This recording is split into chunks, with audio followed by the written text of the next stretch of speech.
तो भाई इजराइल और हमास के बीच में गुत्थम गुत्थड़ शुरू हो चुका है। इसके साथ एक और बहुत बड़ी न्यूज है, आपको दिखाना चाहता हूं अपनी स्क्रीन के ऊपर। मणिपुर हिंसा पर यूएन ने जताई चिंता, लेकिन नहीं, हम लोगों को, हमारे देश में बैठे भक्तों को इसके बारे में बात नहीं करनी।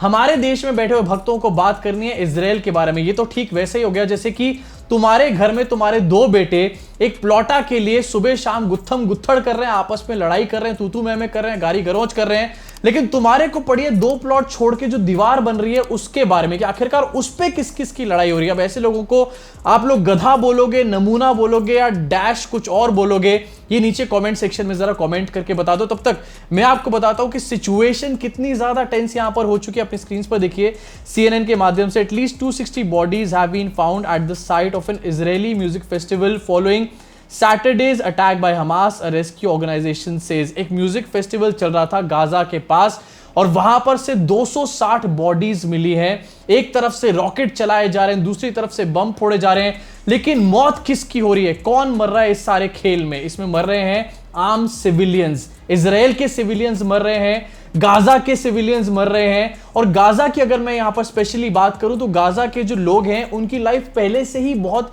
बुरी तरीके से हेल बनी हुई है। और ये बात मैं नहीं बोल रहा हूं, मेहंदी हसन बहुत बड़े जर्नलिस्ट हैं, बहुत बड़े पत्रकार हैं, उनके मुंह से जरा सुनिए कि आखिरकार गाजा में क्या सिचुएशन है और इसका जिम्मेदार कौन है। ये बात आप भी अच्छे तरीके से जानते हैं, देखिए इसको। Explain to us what Gaza life is like when it's not in active conflict with Israel.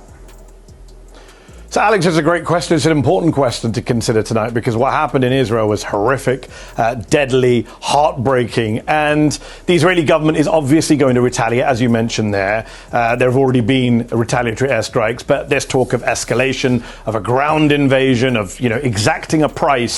And you have to understand, when we talk about Gaza in the West, for a lot of people, it's very easy to conflate Hamas, which is a militant group that carries out acts of vicious terror, as they did this weekend, with Gaza, which is a place that contains 2.2 million people, Alex, half of them children.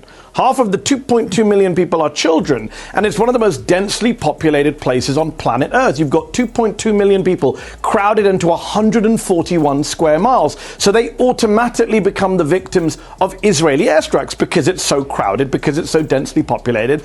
And it's basically like living, Alex, in an open-air prison. And those aren't my words. Those are the words of the former head of Israeli intelligence just a few months ago, Tamir Pardo. He said, "We're treating Gaza like an open-air prison."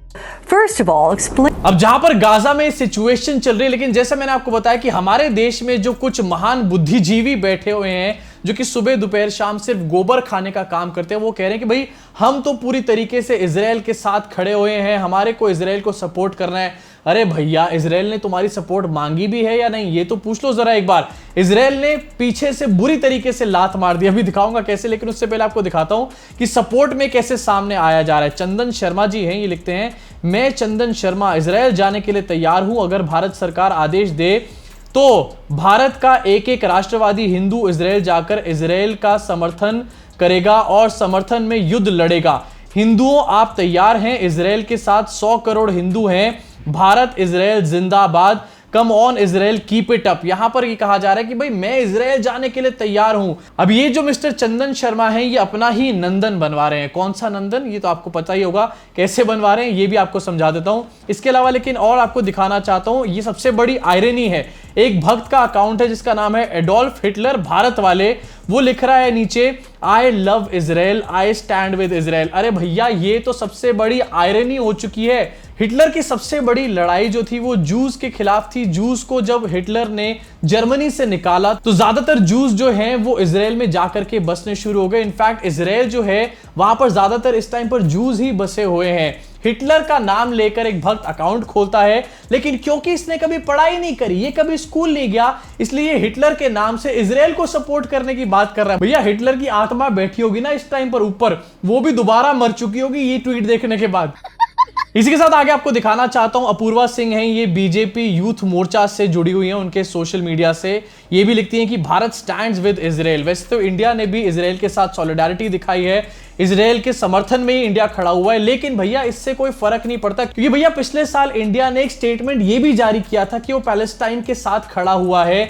दिखाना चाहता हूं आपको screen के ऊपर, PM Modi reiterates India's unwavering support to Palestinian cause. Palestinian cause के लिए मोदी जी ने अपनी सपोर्ट यहां दिखाई थी, इनफैक्ट इसके अंदर पैसे भी दिए थे मोदी जी ने। अब आज की डेट में उनके भक्त कह रहे हैं कि वो इजराइल के साथ इसलिए खड़े हैं क्योंकि उनको पैलेस्टीनियंस का सपोर्ट नहीं करना। पैलेस्टीनियंस जो होते हैं वो इस्लाम को फॉलो करते हैं। लेकिन भैया पापा को तो देख लो, पापा तो पैलेस्टीनियंस को पैसे दे रहे हैं यहां पे बैठे हुए। भाई क्या कंफ्यूजन फैला रखा है यहां पे। अब जहां पर इतने सारे भक्त जो है वो निकल करके एकदम आना चाहते हैं सामने, हम भी खड़े हैं, हम भी खड़े हैं, हम इजराइल में जाकर बोलेंगे इजराइल माता की जय। आखिरकार इजराइल क्या कह रहा है ये तो सुन लो एक बार भक्तों, अपनी स्क्रीन पर इसको देखो।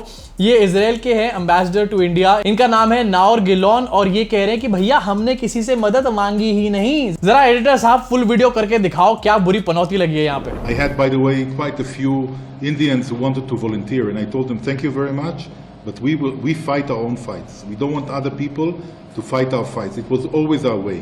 It's true that the Americans are helping us with the supply of ammunition because we manufacture together, we develop together, and we will deplete quite a lot of ammunition every time we have a conflict like that. But other than that, I don't really care if people are not. I don't need anyone to come into my aid. We will do that. We have all the capacity to do that. We are a very small but strong and very fierce country, and we are okay. Any defense aid with India from India that you have sought or you have been? We haven't asked for anything. I'm not sure that we need anything. I think that we are okay. Our problem here is not weaponry. This is not the issue. The issue is that we are fighting inhumane terrorists who are not shy of using any tool, old women and young children, as a weapon in the war. This is the problem. We don't want other people to fight our fights. Thank you very much। और पिछवाड़े पे लात मार के भक्तों को side में करके रख दिया है। इसे कहते हैं पनौती ultra pro max plus plus plus. इसी के साथ आगे चल के आपको दिखाना चाहता हूं कि आखिरकार हमारे देश में कुछ लोग कितनी नीच, कितनी घटिया मेंटालिटी के हैं। मैं यहां पर बोल रहा हूं कि यार चाहे गाजा पे लोग मरे या फिर इजराइल में लोग मरे या फिर पैलेस्टाइन में लोग मरे, मैं उसके सख्त खिलाफ हूं। किसी भी चीज के लिए हिंसा का यूज करना पूरी तरीके से गलत है। लेकिन हमारे देश में कुछ महान, कुछ पीस लविंग लोग ऐसे हैं जो कि इस चीज को सेलिब्रेट करने का काम कर रहे हैं। अपनी स्क्रीन पर देखिए, यहां पर ये ऋतु जी हैं, लिखती हैं this is not Diwali fireworks, this is Israel's response to Hamas, well done, great retaliation. और नीचे एक वीडियो है जिसमें हर जगह आग लगी हुई नजर आ रही है। यार मतलब ये किस लेवल के सेडिस्ट लोग हैं, मुझे समझ में नहीं आ रहा। इसके अलावा एक और देखो अपनी स्क्रीन के ऊपर, ना रहेगा गाजा ना बजेगा बाजा। मतलब यार लोग मर रहे हैं, एटलीस्ट एक बार को तो सोचो कि ऐसी कोई सिचुएशन कल को हमारे आसपास भी आकर खड़ी हो सकती है। उसमें अगर कोई और बैठ करके मजे लेगा तो क्या हमारे को उस टाइम पर अच्छा लगेगा? जहां पर कुछ लोग ऐसे हैं जो लोगों की मौत को सेलिब्रेट कर रहे हैं, कुछ ऐसे भी लोग हैं जो हमास, जो कि एक टेररिस्ट ऑर्गेनाइजेशन है, ये मैं नहीं बोल रहा हूं, अमेरिका इसको लिस्ट कर चुका है एज अ टेररिस्ट ऑर्गेनाइजेशन 1997 में, हमास के पक्ष में रैलियां निकालने का काम कर रहा है। भैया इनके लिए तालियां हो जाए जरा। अपने स्क्रीन पर इसको देखिए, AMU students take out march in support of Palestine and Hamas, video goes viral. अब यार पैलेस्टीनियन कॉज के लिए तो मैं तो क्या नरेंद्र मोदी भी यहां पर खड़े हुए हैं, लेकिन हमास के साथ जो लोग खड़े हुए हैं भैया, उनसे तो भाई हमारे को भगवान ही बचाए। इसी के साथ हमारे देश में भी भारतीय जनता पार्टी के लोग जो है एक डिवाइड क्रिएट करने की कोशिश कर रहे हैं। जो भी लोग पैलेस्टीनियंस के साथ खड़े हैं, जैसे कि मैं और स्वयं नरेंद्र मोदी, उन लोगों के विरोध करने की यहां पर बात करी जा रही है। अगर विरोध करना ही है तो जो लोग हमास के साथ खड़े हो उनका विरोध करो ना। आपको स्क्रीन पे दिखाना चाहता हूं कौन कौन है हिंदुस्तान टाइम्स के माध्यम से। सऊदी अरेबिया, कतर, ईरान जो है ये इस टाइम पर हमास को बैक करने का काम कर रहे हैं। पाकिस्तान और अफगानिस्तान का भी यहां पर नाम है, लेकिन वो पैलेस्टाइन के साथ खड़े हुए हैं, वो हमास के साथ नहीं है। तो ऐसे में मैं कहना चाहता हूं भक्तों, यहां पर अगर तुम्हारे को विरोध करना ही है तो इंडिया में बैठे हुए लोगों का मत करो, जो पैलेस्टाइन को सपोर्ट कर रहे हैं उनका भी करो। जो बाहर बैठे हुए हमास को सपोर्ट कर रहे हैं, जैसे कि सऊदी अरेबिया, आपके अपने मोदी जी के दोस्त मोहम्मद बिन सलमान, उनका विरोध करने की औकात कब आएगी तुम्हारे अंदर? इसी के साथ यूएई ने भी इस बात को क्लियर किया है कि उनका स्टैंड क्या है, ये भी अपनी स्क्रीन पर देखिए। इजराइल के समर्थन में उतरा मुस्लिम देश यूएई।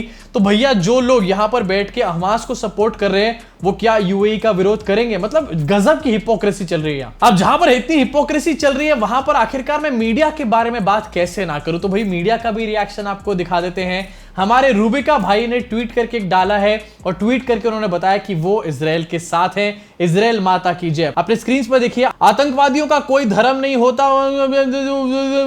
नीचे आके लास्ट में लाइन पढ़ लो, मैं भारत के साथ हूं और मेरा भारत इजराइल के साथ है, बात खत्म। अरे दीदी, अगर आप इजराइल के साथ खड़ी हो तो आप इंडिया में बैठकर ट्वीट क्यों कर रही हो? इजराइल जाओ ना, वहां पर कम से कम ग्राउंड रिपोर्टिंग तो करो। इसी के बीच में कुछ ऐसे भी पत्रकार हैं जो एक्चुअली में इजराइल पहुंच के ग्राउंड रिपोर्टिंग कर रहे हैं। भैया ये हैं असली डेयरिंग पत्रकार। उमा शंकर जी हैं, आपको वीडियो इनकी दिखाना चाहता हूं, जरा देखिए।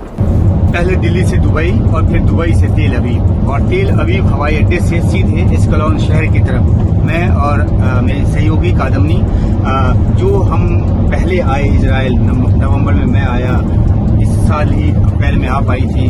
तो जिस तरीके की जो सड़कों की हालत थी, जो जिस तरह से गाड़ियों की तादाद थी, वो अभी नजर नहीं आ रही।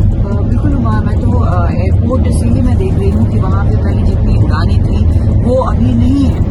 Taxi driver whether he has been getting more tourist, now he says that he hasn't. इसका सीधा सा जो कारण है वो ये है कि कई भाई एक तरफ ऐसे पत्रकार हैं जो बैठ करके इजराइल को सपोर्ट कर रहे हैं इंडिया में, वो भी एक ट्वीट के माध्यम से, एक शो भी नहीं बना रहे इसके ऊपर क्योंकि इनको नॉलेज ही नहीं होगी ना ज्यादा। और दूसरी तरफ ऐसे भी पत्रकार हैं जो वहां जाके ग्राउंड रिपोर्टिंग कर रहे हैं। अब जहां पर ये तो थी इजराइल और हमास की ट्रेंडिंग खबरें, अब जरा इंडिया की भी कुछ ट्रेंडिंग खबरें आपको दिखा देना चाहता हूं। एक वीडियो बहुत ज्यादा ट्रेंड कर रही है सोशल मीडिया पे हमारे श्री चीचा की, मैं यहां नाम ही नहीं उनका लेना चाहता। और भाई वीडियो में उनका पुतला बनाकर उन्हीं की पार्टी के लोग मजाक उड़ा रहे हैं। मतलब क्यों करते हो यार तुम लोग ऐसा? मतलब तुम लोग मोदी जी का समर्थन कर रहे हो या फिर यहां पर पीछे के डोर से जाकर इंडिया का समर्थन कर रहे हो? जरा देखिए इस वीडियो को।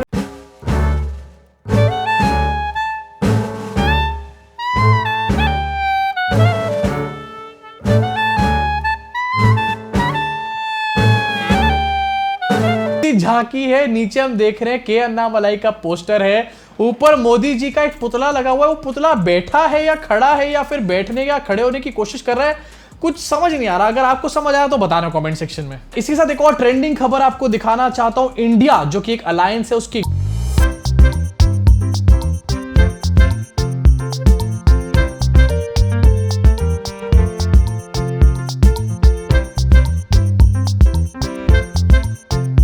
जो है काफी ज्यादा आगे निकल चुका है। 22 सीटें उन लोगों को मिली और बीजेपी को सिर्फ 2, पूरी तरीके से ठुल्लो। अब इसको लेकर के कांग्रेस को सपोर्ट करने वाले जो नेटिजन्स हैं, ट्विटर अकाउंट्स हैं, उनके ट्वीट भी एक बार देख लेते हैं स्क्रीन के ऊपर। कह रहे हैं इस टाइम पर कि आप क्रोनोलॉजी समझिए, Ladakh BJP MP Jamyang Tsering Namgyal challenges Rahul Gandhi to come to Ladakh. Rahul Gandhi accepts the challenge and go for a 7 days informal tour to Ladakh. Rahul met locals and experienced their culture, food, ambience. As a result, BJP lost its deposit in 22 out of 26 seats of Ladakh Hill Council elections. अलग अलग लोग अलग अलग तरीके की बात है, लेकिन यार बात का सार यहां पर यह है कि अगर आर्टिकल 370 एब्रोगेशन के बाद, जिसको कहा जाता है कि बीजेपी का लैंडमार्क की डिसीजन है, उसके बाद भी लद्दाख और कारगिल के क्षेत्र में बीजेपी को ठुल्लू मिलता है पूरी तरीके से, तो भैया ये समझने वाली बात है कि हवा कहीं ऐसा तो नहीं है टर्न हो चुकी है और हमारे श्री चचा किसी और ही घुमेरी में यहां पर बैठे हुए हैं। खैर, अब आपका क्या रिएक्शन है इन सारी खबरों के ऊपर, मुझे कमेंट सेक्शन में कमेंट करके बताओ। हमास के ऊपर आपका क्या रिएक्शन है ये भी कमेंट सेक्शन में कमेंट करके बताओ। बहुत सारे लोग मुझसे पूछ रहे हैं कि मैं किसको सपोर्ट करता हूं, हमास को करता हूं, इजराइल को करता हूं। मैं इंसानियत को सपोर्ट करता हूं, मैं यहां पर अहिंसा को सपोर्ट करता हूं। मेरे हिसाब से अहिंसा से हर चीज का हल निकाला जा सकता है, चाहे वो मियां बीवी की लड़ाई हो या फिर दो देशों के बीच में चल रहा है युद्ध। अगर वीडियो आपको पसंद आया तो लाइक का बटन दबा के, सब्सक्राइब का बटन दबा के, बेल आइकन को जरूर दबाओ, जिससे कि रूबिका भाई जैसे लोगों की ना दुकान पूरी तरीके से बंद हो पाए। मैं आपसे मुलाकात करूंगा इस चैनल के अगले वीडियो में।